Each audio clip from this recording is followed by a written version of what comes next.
Hello friends, welcome back to গল্প নাকি সত্যির সম্পূর্ণ একটি নতুন এপিসোডে। কেমন আছেন আপনারা? আশা করছি সকলেই ভালো আছেন। আজকে রয়েছে একটি সত্যি ভৌতিক ঘটনা। ঘটনাটি এসেছে বাংলাদেশ থেকে, পাঠিয়েছেন নূর আহমেদ বলে একজন ব্যক্তি। তো আর বেশি কথা না বাড়িয়ে সরাসরি ঘটনায় চলে যাচ্ছি।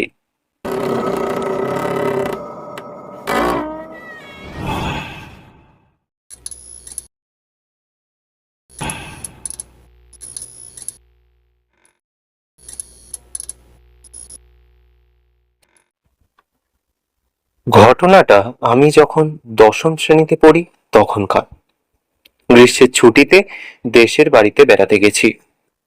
আমি যেদিন বাসায় পৌঁছালাম তার কয়েকদিন পরের ঘটনা। আমাদের এলাকায় হাফিজ নামের একজন লোক থাকতেন। লোকটা ছিল খুবই বদমেজাজি আর রাগী। সবার সাথেই তার ঝগড়া লেগেই থাকতো। এমনকি নিজের ভাইয়ের সাথেও জমি সংক্রান্ত ব্যাপারে অনেক দিন যাবৎ তার ঝগড়া লেগেছিল। হয়তো এত শত্রু থাকার কারণে কেউ বা কারা তাকে এক রাতে বাজার থেকে আসার সময় মেরে ফেলে। গ্রামাঞ্চলের খুন, তাই পুলিশ এসে লাশটাকে পোস্টমর্টমের জন্য লাশ কাটা ঘরে পাঠাতে চাইল। রাস্তা ভয়াবহ খারাপ থাকায় কোনো গাড়ি পাওয়া গেল না।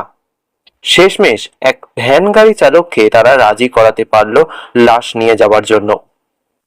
ভ্যান চালক ছিল যুবক মানুষ, তাই ভয় ভীতি তার তেমন একটা ছিল না। লাশ কাটা ঘরটা মোটামুটি ভালোই দূরে হওয়ায় যাওয়ার পথে রাস্তায় একটা জঙ্গলের মতো জায়গা পড়ে। লাশ নিয়ে পরিবারের লোকেদের কান্নাকাটি বিলাপের কারণে রওনা হতে হতে সন্ধ্যা হয়ে গেল। অনেকেই লাশ এত রাতে নিয়ে যেতে না করলেও ভ্যান চালক পাত্তা দিল না। নিজের সাহস দেখানোর জন্য তখনই সে রওনা হলো। বলা বাহুল্য, এত রাতে তার সাথে যাওয়ার মতো তেমন কেউ উপস্থিত ছিল না, তাই সে একাই রওনা হয় লাশ নিয়ে। ঘটনার বাকি অংশটুকু ভ্যান চালকের মুখ থেকে শোনা। তার জবানবন্দিতে যা শুনতে পারলাম তা নিজের ভাষায় লেখার চেষ্টা করছি। নুরু ভাই অর্থাৎ ভ্যান চালক রওনা হওয়ার 30 মিনিটের মধ্যে অন্ধকার হয়ে এলো। তখন তিনি একটা হারিকেন জ্বালিয়ে সেটা ভ্যানের নিচে ঝুলিয়ে দিলেন। সেদিন ছিল পূর্ণিমার রাত, তাই রাস্তা একদম ঝকঝকে দেখা যাচ্ছিল। তো সেই জঙ্গলের পাশাপাশি আসা মাত্রই বাতাসে নাকি অন্য কোনো উপায়ে জানি না হারিকেনটা নিভে গেল। নুরু ভাই ভ্যান থেকে নেমে আবারও হারিকেন জ্বালানোর চেষ্টা করলেন, কিন্তু এত জোরে হাওয়া দিচ্ছিল যে বারবার দেশলাইয়ের কাঠি নিভে যাচ্ছিল। যখন নুরু ভাই দেশলাইয়ের কাঠি জ্বালানোর চেষ্টা করছিলেন তখন হঠাৎ ওনার মনে হলো লাশটা যেন খানিকটা নড়ে উঠল। গ্রাম্য আর কুসংস্কারাচ্ছন্ন হলেও নুরু ভাই ছিলেন বিরাট সাহসী লোক, তাই তিনি মনকে সান্ত্বনা দিয়ে বললেন যে ও কিছু না, শুধুই মনের ভুল। কিন্তু তবুও তার মনের মধ্যে একটা খটকা রয়েই গেল। হারিকেনটা শেষ পর্যন্ত জ্বালাতে পারলেন না তিনি। তাই তিনি ভাবলেন, এতই যখন চাঁদের আলো, তাহলে চাঁদের আলোতেই কাজ চালিয়ে নেব। রাস্তাঘাট চাঁদের আলোতে পরিষ্কার দেখা যাচ্ছে, তাহলে আর বাড়তি আলোর দরকার কি? ভ্যান চালিয়ে কিছু দূর যাওয়ার পর হঠাৎ ওনার খটকা লাগলো। পিছনে লাশটার নড়াচড়ার আওয়াজ পাওয়া গেল যেন। মনে হলো লাশটা পাশ ফিরে শুলো। নুরু ভাই পাত্তা না দিয়ে ভ্যান চালাতে লাগলো। বাইরে যতই সাহসী ভাব দেখান না কেন, আসলে ভেতরে ভেতরে তখন ঠিকই ভয় ঢুকে গেছে। আর কিছু দূর যাওয়ার পর তার মনে হলো লাশটা যেন উঠে বসেছে আর কষ্ট করে টেনে টেনে শ্বাস নিচ্ছে।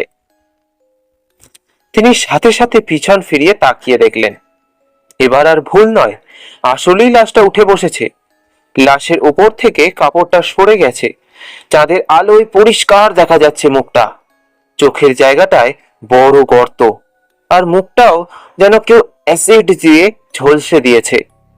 ওটা দেখে নূর ভাই ভয়ে কাঁপাকাঁপি শুরু করে দিল। ভ্যান থেকে নেমে যেই দৌড় দিতে যাবে অমনি দেখলো লাশটা সামনের রাস্তায় পড়ে আছে, আড়াআড়ি ভাবে, পথ আটকে। এটা দেখে পিছনে তাকিয়ে সে দেখলো লাশটা ভ্যানে নেই। উনি আর সহ্য করতে পারলেন না, ভয়ে দিকবিদিক জ্ঞান হারিয়ে দৌড় মারলেন। কোন দিকে যাচ্ছেন তাতে তার কোনো হুঁশ নেই। কেবলই মনে হতে লাগলো পিছনে যেন কেউ দৌড়ে আসছে। সে দৌড়ের গতি আরো বাড়িয়ে দিল। এভাবেই কিছুক্ষণ ছোটার পর সে দূরে কিছু আলো দেখে সেদিকে রুদ্ধশ্বাসে দৌড়তে লাগলো। আলোটা আসছিল একটা বাড়ি থেকে। নুরু ভাই দৌড়ে গিয়ে একটা বাড়ির দরজায় ধাক্কা খেয়ে অজ্ঞান হয়ে গেলেন। শব্দ শুনে বাড়ির লোকজন বের হয়ে এলে নুরুকে অচেতন অবস্থায় পান তারা। সেবা যত্ন করার পর নুরু ভাইয়ের জ্ঞান ফেরে। তার মুখে ঘটনার বিস্তারিত শুনে বাড়ির যুবকেরা মিলে বের হয় লাঠি সোটা হাতে। কিন্তু নুরু ভাইয়ের দেখানো জায়গায় গিয়ে তারা কিছুই দেখতে পেলেন না। শুধু দেখা গেল যেই জায়গায় নুরু ভাই লাশটাকে শুয়ে থাকতে রেখেছিলেন সেই জায়গাটা কেমন যেন উঁচু হয়ে আছে।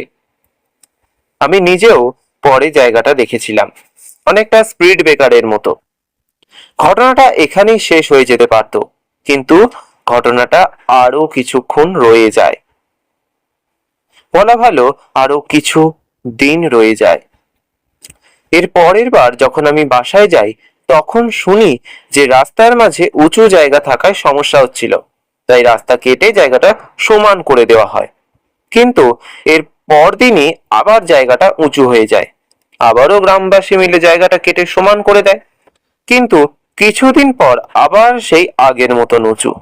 এরপর গ্রামের সকলের উপস্থিতিতে একটা বড় গর্ত খোঁড়া হয় সেখানে। খুঁড়ে সেখানে সেই হাফিজ নামক ব্যক্তির পচা গলা লাশ পাওয়া যায়। পরে তাকে ঠিক মতো দাফন করা হয়েছিল।